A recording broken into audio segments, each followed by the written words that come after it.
Well, hello there. Fancy meeting you here. Let's do a November wrap-up.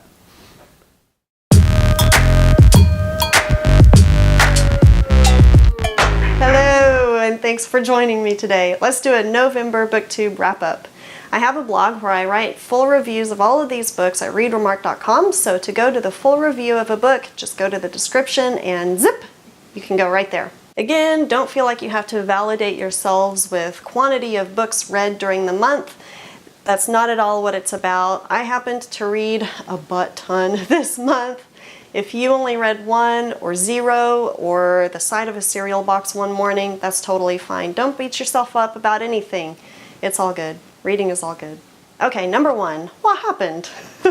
By Hillary Clinton. She was the Democratic presidential candidate, and I think everybody knows that she lost to Donald Trump. She won the popular vote, but still lost the election overall to Donald Trump. And so in her book, What Happened, she goes through all the things that could have happened. Obviously. It's actually a pretty interesting concept though, because right after the election there were all sorts of pundits and armchair quarterbacks and people out there with their own opinions on what exactly happened to make her lose the election. Maybe it was branding, maybe it was her slogan, maybe it was her stance on economics, maybe it was her stance on taxes, healthcare, maybe it's because she was a woman, just any number of reasons that people were eager to lay the blame on, and the answer, it was all of those things and none of those things. You can't really blame it on one particular thing. It's kind of a perfect storm of awfulness that happened in her case. Now, I don't want to get deep into politics. On the internet, I try to stay pretty neutral. Those who know me personally know what my personal politics are pretty clearly. But I like to be an inclusive, arms wide open kind of person on the internet. Whoever you voted for, I love and accept you. It's okay. We can all be friends. Number 2, Sweet Bitter by Stephanie Danler. I just want to build this great, wonderful pedestal for all of the authors of the world to stand upon so that I can throw roses at their feet and just applaud them for putting such great content out there for all of us in the world to consume. However, Sweet Bitter by Stephanie Danler, I think had a personal bias against it because of my own experience in the food service world. So it follows a girl, I say girl, she's a young woman, but really kind of her immaturity is at girl level. She is hired by this really fancy, hot stuff restaurant, and it follows her through her year of restaurant life. Food service life is a special life that not everyone will truly understand unless they've been there.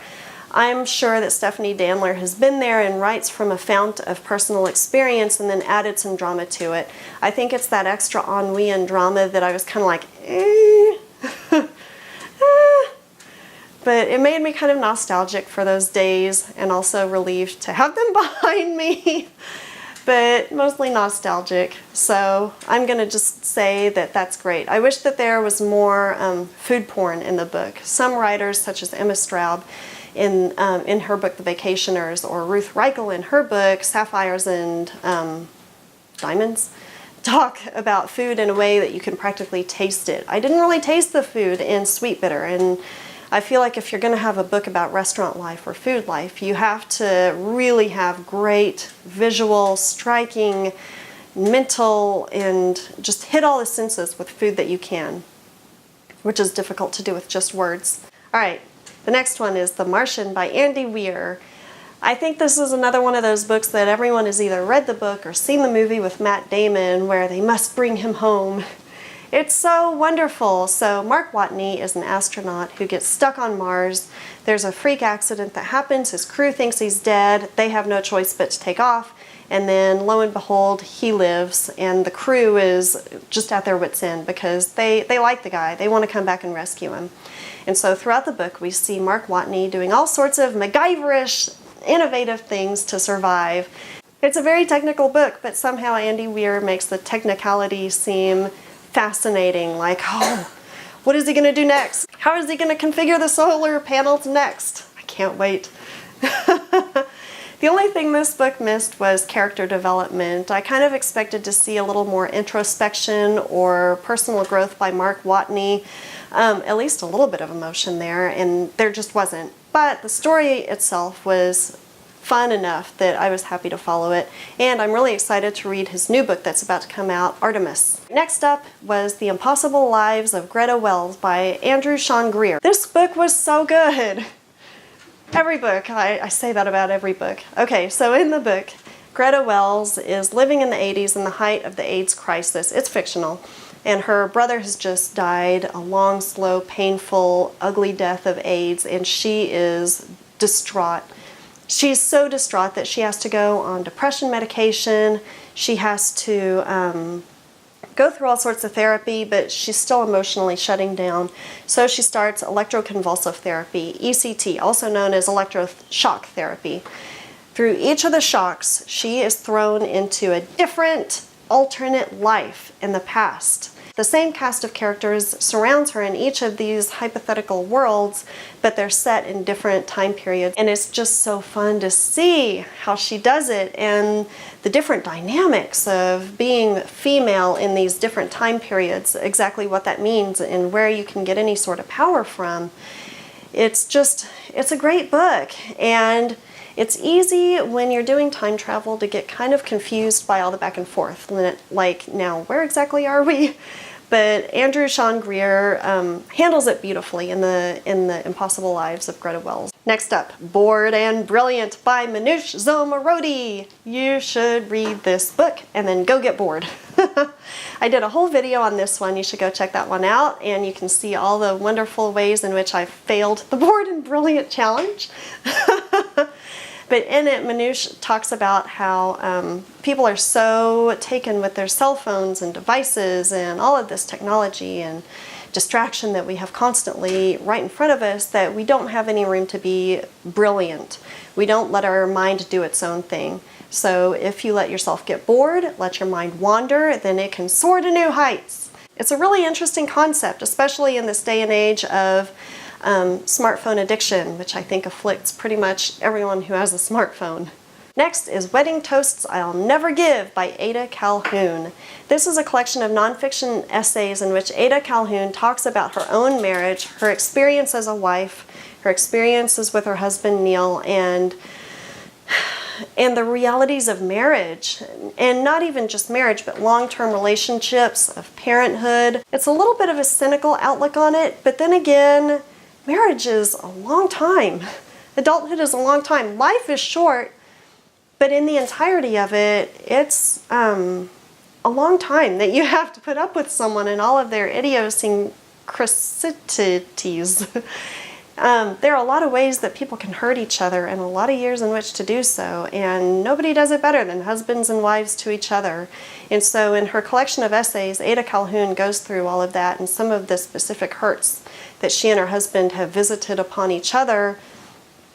And it's just, oh boy, it makes marriage look like the worst experience ever. I See You by Claire McIntosh is the next book. And the interesting thing about that is that it's rooted really in domestic life. It's a thriller. There's a serial killer who is possibly after the main character who got her likeness on a stalking website. But the interesting thing here is that she ain't got time for all that. She's very much rooted in the day-to-day domestic life that she has to get through. She's got a really full personal life. She doesn't have time for a serial killer to be following her. But nevertheless, she has to deal with that too. Just add one on top of the old to-do pile. It's like the list that never ends. Now she has to add serial killer to it. So that was the interesting part of I See You for me. Of course there were chills and thrills in the book, but it didn't exist in this little microcosm of thriller life where she got to shed all of her life behind and just go exist within the thriller and surviving the killer. It was more like the killer had to just come in and be part of this already busy life, that she just didn't have room for that. The next one, I'm just going to refer you to the video I did on this because I talk more about it, and it's a trio of books by funny ladies. Bossy Pants by Tina Fey. Highly recommend you read that. It's like the pantheon of wonderfulness. Yes Please by Amy Poehler, another funny lady who talks about her life in funniness. And then Talking as Fast as I Can by Lauren Graham, in which she talks as fast as she can about all the wonderful things that brought her up to the present day, including Gilmore Girls. That's one in particular that I highly recommend that you check out their audiobook versions of all of those books. They themselves are really dynamic narrators. They also bring in some exciting guest voices. It's just good times all around. The next one is Horror Store by Grady Hendrix. This one was recommended to me last month on my video about spooky reads for October, I believe by Olive Hughes. So thank you very much for the recommendation. I really appreciate it because it was a really good book. Horror Store is kind of a take on IKEA. There are these employees that work in a store that's very similar to IKEA, except it's called Orsk. Turns out there actually are ghosts there, and then we get a book full of horror. Horror! There are all sorts of bad things visited upon these employees as they try to just Orsk through the night. The next one is Purity by Jonathan Franzen. I mentioned this in my Thanksgiving video on Emma in the Night because it features a really messed up mom. The messed up mom is really fascinating to read about. The rest of the narratives are kind of cringy. A lot of the characters in this book are just very cringeworthy, and the book is very, very long, so it's kind of an unpleasant cast of people to spend so many pages with, but there are some really fascinating parts to the story. So read it for the dysfunctional mom, maybe. Next up is Emma in the Night by Wendy Walker. As I just mentioned, I did a video on this one for Thanksgiving because what better day to talk about dysfunctional families than Thanksgiving? Emma in the Night is a great example of a dysfunctional family and surviving just the family, not to mention the thrills and chills that happen within the book. It's very suspenseful, following the narrative and not really knowing if the narrative is true, if it's not true, trying to figure out what happened. Check out the video, check out the book. It's really good. Last but not least, The Heart's Invisible Furies by John Boyne. This book is so good. It's another long one, but it didn't feel long. It's kind of a coming-of-age novel about Cyril. He is adopted by this family who's very cold and distant. In fact, they don't even let him call them mom and dad. They insist on being referred to as his adoptive parents. They make it clear throughout the book that he is not one of them. So he kind of has this messed up childhood. He figures out that he is attracted to boys more than he is to girls.